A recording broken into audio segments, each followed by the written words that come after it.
어떻게 할 건가? 한국의 웰다잉 가이드라인에 소개된 것들 보면 우선 자신의 삶을 돌아보고 진정한 삶이 무엇인가 떠올려 본다.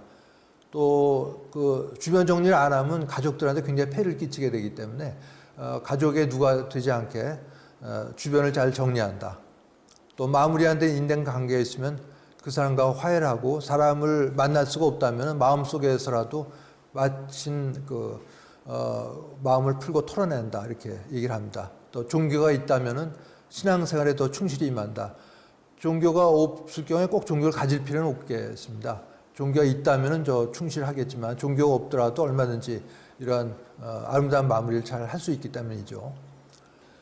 그리고 유언장을 쓴 다음에는 이런 것에 일찍 써놓고 유산 상속 이런 세속적인 문제는 일찍 관심을 털어내는 게 중요하다 이렇게 얘기를 합니다. 또 사후생이 있다는 믿음을 가지고 공부하면서 준비한다. 제가 보기에는 믿음이라기보다는 오히려 알을 가지고 공부한다 이렇게 얘기를 할 수가 있겠죠. 또 아직 남은 능력으로 이웃에게 베풀 수 있는 일이 있으면은 베푼다. 또 무의미한 연명치에 집착하지 않는다. 또 가족이나 의료진, 주위 사람에게 무리한 요구를 하지 않는다. 우리나라 설화 보면은 효자 설화에 그런 게 나오죠. 어느 홀어머니가 병을 앓다가 한겨울에 눈이 내리는데 딸기야 먹고 싶다고 하니까 효자가 눈밭을 헤매고 다니다가 딸기를 발견해서 어머니한테 딸기를 갖다 줬더니 어머니가 먹고 났다. 이런 내용의 설화들이 있습니다. 요즘에 겨울에도 딸기를 구할 수 있지만 한겨울에 딸기 먹겠다는 건 그게 무리한 요구죠. 그런 거 하면 안 됩니다. 제가 보기에는. 또 제가 이제 와인을 좋아하기 때문에 제 아내한테도 얘기를 하는데 제가 임종이 다가와서 헷가닥해서 한 병에 몇백만 원짜리 하는 와인 한 모금 먹고 싶다 이런 요구를 하더라도 절대 무시하라. 무리한 요구니까 절대 듣지 마라. 이런 당부를 제가 해놓기도 했습니다. 자, 이 사진은 이 작가와 사진 작가가 하스피스에서 작업을 해서 임종 직전과 임종 축후의 모습을 찍었습니다. 한 갓난아이가 난치병으로 죽기 직전의 모습이고 죽은 다음의 모습 다 마찬가지 사진도 오른쪽이 다 죽은 직후의 모습입니다. 아주 모두 다 거의 예외 없이 평온한 모습을 보이고 있는 걸 볼 수가 있습니다. 자, 어떤 노승에 죽자 한 선사가 이런 얘기를 합니다. 사방은 먹구름 한 점 없이 청명하고 향기로운 실바람은 부드럽게 불어오며 온 산은 아무런 소란함 없이 조용하도다. 쉽게 바스러진 육신을 버렸으니 오늘 이 기쁨이 어찌 크지 않겠는가. 너무나 기쁘다는 거죠. 왜냐하면 이제 노여움도 걱정도 없으니 어찌 축하하지 않을 수 있겠는가. 기뻐하고 축하의 그런 소리를 선사가 냅니다. 2012년도에 미국 시사주간의 타임즈 커버 스토리가 How to Die, 어떻게 죽을 것인가였습니다. 이건 이 작가의 두 부모님이 말기 질환으로 임종이 임박했을 때 이런 중환자실 치료 같은 이런 연명치료에 집착하지 않음으로써 품위 있는 죽음을 맞이할 수 있었다는 게 이 타임즈 커버 스토리가 되겠습니다. 자, 2000년대 미국 내과학회지에 좋은 죽음을 찾아서라는 의학 논문이 실린 바가 있습니다. 시간도 별로 없는데 이렇게 의학 논문을 소개한 이유는 이 논문이 특별하기 때문인데요. 의사 몇 사람이 쓴 게 아니고 삼자가 모여서, 삼자라고 하는 건 말기암 환자 본인들 그리고 가족들, 의료진 삼자가 모여서 회의를 여러 번 해가지고 결론을 도출한 거죠. 그래서 좋은 죽음이 이런 거 아니겠는가. 네 가지는 아마 보시면 금방 이해가 될 겁니다. 통증의 완화 조절, 충분히 아픈 걸 가라앉히기 위해서 마약성 진통제도 아끼지 말고 써야겠다. 또 명확한 의사결정, 죽음의 준비는 삼자가 모여서 같이 해야 되는 것이겠고 훌륭한 마무리를 위해서 작별 인사를 잘하는 거 얘기를 두고 있습니다. 다섯 번째, 여섯 번째가 좀 특이했는데 다섯 번째는 다른 사람에 대한 기여를 통해서 온전한 인간으로서의 존재감을 느끼는 게 좋은 죽음이다. 이렇게 결론을 도출한 거죠.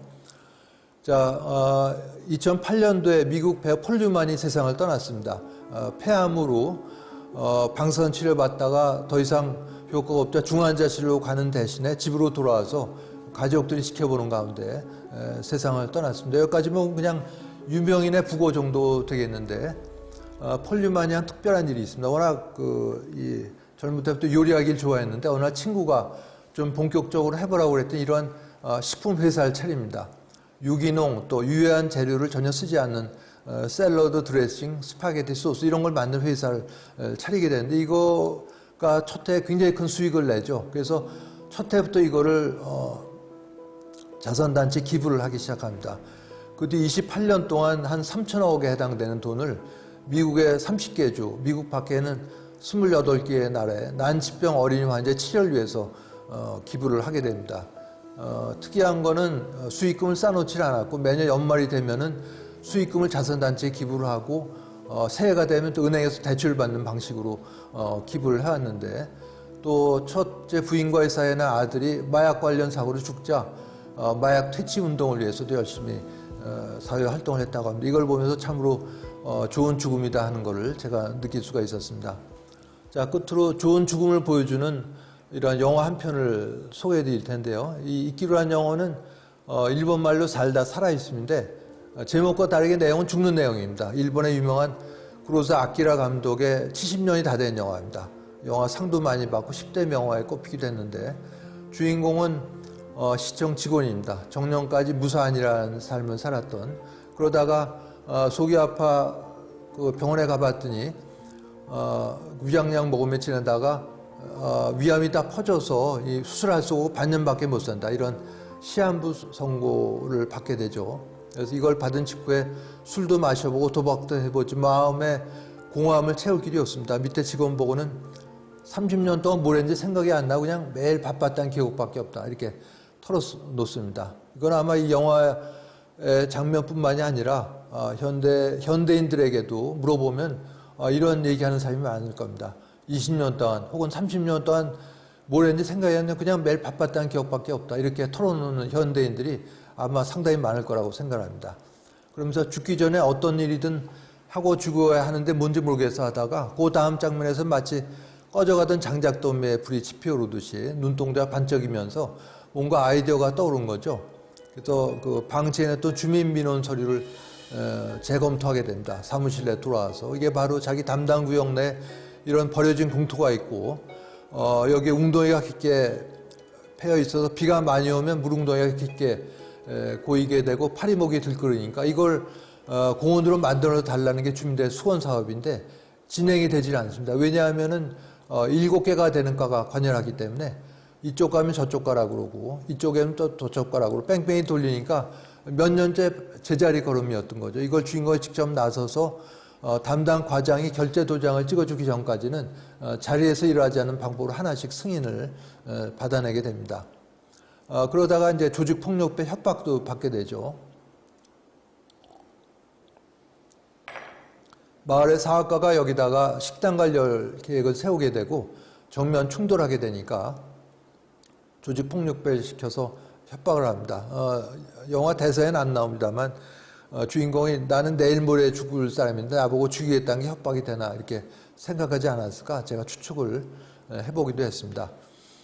요번 짧은 장면에서는 그 밑에 직원이 이 주인공부 한마디 합니다. 하도 거절당하고 후대접 받으니까 과장님 화도 안 나냐 그랬더니 이 주인공이 이렇게 대답을 합니다. 나는 누구도 미워할 수 없네 얘기를 합니다. 그럴 시간이 없다고. 그 다음에 퇴근길에 멈춰서서 저녁 노을을 바라보면서 이렇게 독백을 합니다. 저녁 노을이 이렇게 아름다운 걸 모르고 30년을 살아왔구나. 그러나 이젠 시간이 없네 하면서 발걸음을 돌립니다. 이 많은 시련 끝에 마침내 마을 주민의 수건인 어린이 공원이 완성이 되고 개장 전날이죠. 눈 내린 밤 공원에서 그네를 타면서 숨을 거둔다는 게 이 영화의 짧은 줄거리가 되겠습니다. 이 영화에 대해서는 알퐁스 테켄 신부 이분은 그 2차 대전 말에 연합군 폭격으로 친구와 지인들이 죽는 걸 목격을 하면서 2차 대전이 끝나자 미국으로 건너서 철학으로 박사학위를 받습니다. 그때 일본으로 건너서 대학 교수를 하면서 일본에서 1970년대부터 바람직한 죽음 문화 정착을 위해 노력했던 분인데 미국 유학 시절에 이 영화가 너무나 좋아서 성형관을 수십 번을 찾아가서 봤다고 합니다. 그래서 이 영화에 대해서 이런 제목을 해서 주인공이 죽음에 임박해서 타인에 대한 사랑을 통해서 기쁨과 만족감을 느낄 수가 있었고 죽음에 직면함으로써 비로소 보답하게 살 수 있었다 이렇게 얘기를 하고 있습니다. 자, 미국의 사상가 에머스는 이렇게 얘기를 했는데요. 돼지를 키우든 밭을 가꾸든 뭘 하든 간에 자기가 태어나기 전보다 세상을 조금이라도 살기 좋은 곳으로 만들었고 떠나는 게 진정한 성공이다 이렇게 얘기를 했습니다. 말기암 진단 받기 전까지는 주인공 입으로도 얘기를 합니다. 거의 미이라 같은 무의미한 삶을 살았다 얘기할 수가 있겠습니다. 그러나 시한부 선고 받고 나서 얼마 안 된 짧은 기간이었지만 진정한 성공적인 삶을 살았다 얘기할 수가 있겠습니다. 또 말기암 환자 일부는 보통 사람이 갖지 못하는 특별한 안경을 갖게 된다고 하는데 이 안경을 통해서 사물의 참된 모습 또 보다 깊은 가치를 보게 된다고 얘기를 합니다. 저녁 노을을 수십 년 동안 얼마나 오랫동안 봐왔겠어요. 그러나 진정한 아름다움을 보게 된 것은 자신의 삶이 얼마 안 남은 시점에서 그런 아름다움을 뼈저리게 느끼게 된 것이죠. 자, 아이라 바이옥은 미국의 완화의료 전문의로서 암뿐만이 아니라 많은 말기 질환으로 세상을 떠난 사람들의 임종을 지켜보면서 아름다운 죽음의 조건 4가지를 정리해서 우리에게 제시를 해줍니다. 사랑한다는 말과 고맙다는 말, 용서를 하고 용서를 구하고 작별 인사를 잘하는 게 아름다운 죽음의 조건이다 이렇게 얘기를 하고 있습니다. 자, 이 동영상이 바로 이러한 장면을 보여주고 있는데요. 아쉽게도 동영상을 보여주지 못하는데 주인공은 53세 말기 간암 환자가 병원이 아닌 하스피스에서 임종을 맞고 있는 장면을 보여주고 있습니다. 이걸 보시게 되면은 이 주인공이 앞서 말씀드린 아름다운 죽음의 조건도 어느 정도 만족을 하면서 세상을 떠나는 걸 볼 수가 있습니다. 그 주변에서 이 의료진은 환자한테 이런 얘기를 해줘. 환한 빛을 따라가라는 얘기를 해줍니다. 평화롭게 죽음을 맞이하려면은 이렇게 얘기를 합니다. 죽어가는 당사자가 가족들로부터 2가지 언지를 받아야만 평화로운 죽음을 맞이할 수 있다. 첫 번째는 죽어도 된다 허락이 있어야 되겠고, 두 번째는 그가 죽은 이후에 남아있는 사람들이 잘 지낼 수 있고 아무것도 걱정할 필요가 없다. 이런 안심 메시지를 줘야만 평화로운 죽음을 맞이할 수 있다는 거죠.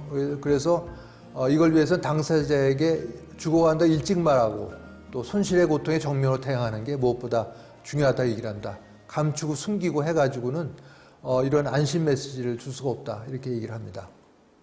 만약 대학병원의 중환자실이었다면 아마 이런 모습으로 기도 삭간이 되어 있으니까 말을 할래 할 수가 없죠.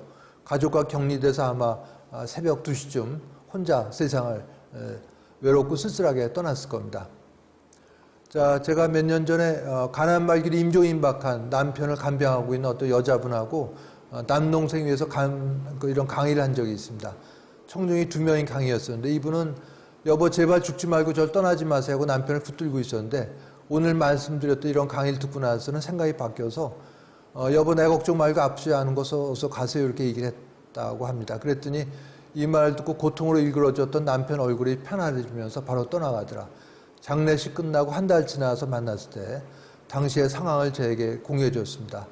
또 임종을 앞둔 남편이 아무도 못 듣는 아주 좋은 음악 소리가 들린다고 그랬고 먼저 세상 떠난 지인이 병실 문 앞에 와 있다면서 굉장히 불안해하는 눈치였는데 이런 걸 몰랐다면 정신 차리라고 하고 면박을 주고 했을 텐데 이런 걸 다 알기 때문에 마중을 하러 온 거니까 편안하게 받아들여라 하면서 남편을 격려하면서 편안한 죽음을 맞이할 수 있었다고 얘기를 해줬습니다. 자, 이제 끝날 때가 다 돼가는데요. 이 프랑스의 샤르랭 신부는 본인이 고생물학, 지질학을 전공한 과학자였습니다. 샤르랭 신부가 남긴 말은 우리는 영적인 체험을 한 인간이 아니라 인간이 된 체험을 한 영적인 존재다. 이런 말을 남긴 바가 있습니다. 나 자신이 고귀한 영적인 존재라면 당연히 이웃집 사람도 영적인 존재일 것이고 음식점의 종업원도 다 고귀한 영적인 존재다. 이걸 안다면 소위 말하는 갑질 그런 걸 함부로 할 수는 없겠습니다.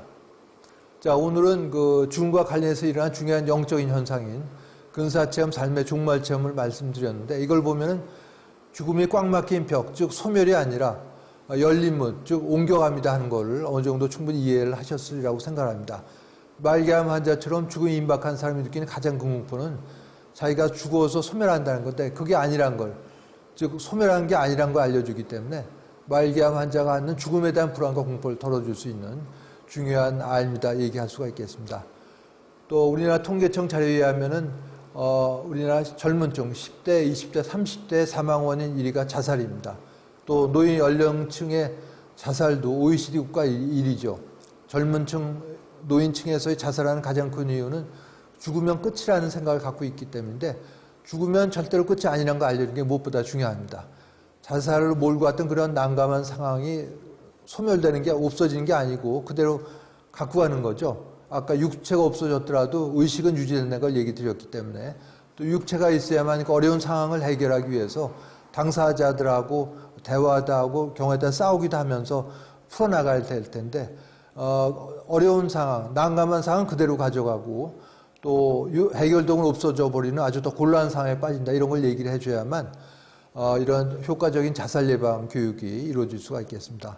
또 가족 구성원과 사별한 지 몇 년이 지났는데도 아주 깊은 슬픔에 빠져 있는 분들한테는 물론 육체는 없어지더라도 육체를 움직였던 영혼불멸의 자아는 없어지는 게 아니고 그대로 유지가 되고 다만 다음 차원으로 이동했을 뿐만 아니라 언젠가 반드시 만나게 된다 이런 얘기를 단순한 위안이 아니라 그런 알을 얘기해 줌으로써 그런 깊은 슬픔에서 빠져나올 수 있게 해주는 중요한 원동력이 될 수가 있겠습니다.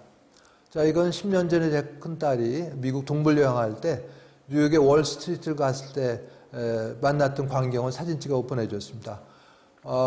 대도시 중심부에 이런 공동묘지가 있는 사진이었죠. 아마도 여기도 아마 처음부터 이러지는 않았을 거고 도시 외곽에 공동묘지가 있다가 도시가 커지면서 아마 도시 안으로 들어온 게 아닌가 생각이 되는데 우리나라 같았으면 어땠을까요? 바로 밀어버리고 아마 주상복합을 지었을 겁니다. 또 책방에서도 이 공동묘지가 보이는 거죠. 이걸 보면 격리돼 있지 않고 일상생활 속에 들어와 있어서 사람들이 늘 접하는 죽음의 모습이라고 볼 수가 있겠습니다.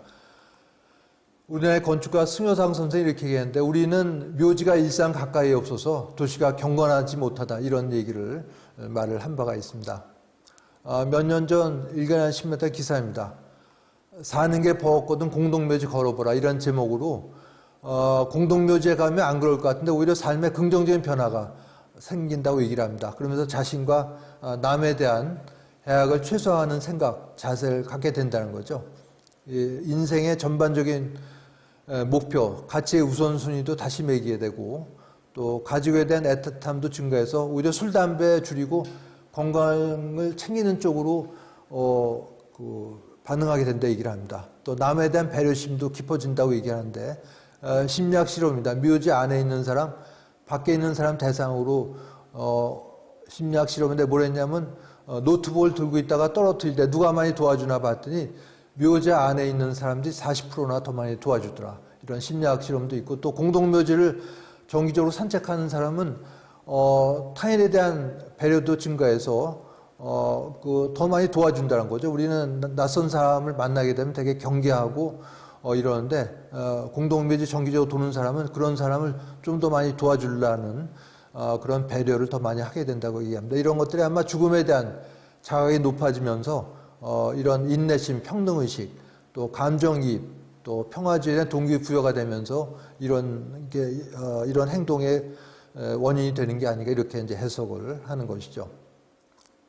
자, 그래서 이건 아마 다 저도 이런 경험을 해봤는데요. 공부 안 하고 있다가 시험 전날 뭐 공부 좀 해보려면 머리 거의 잘 안 들어옵니다.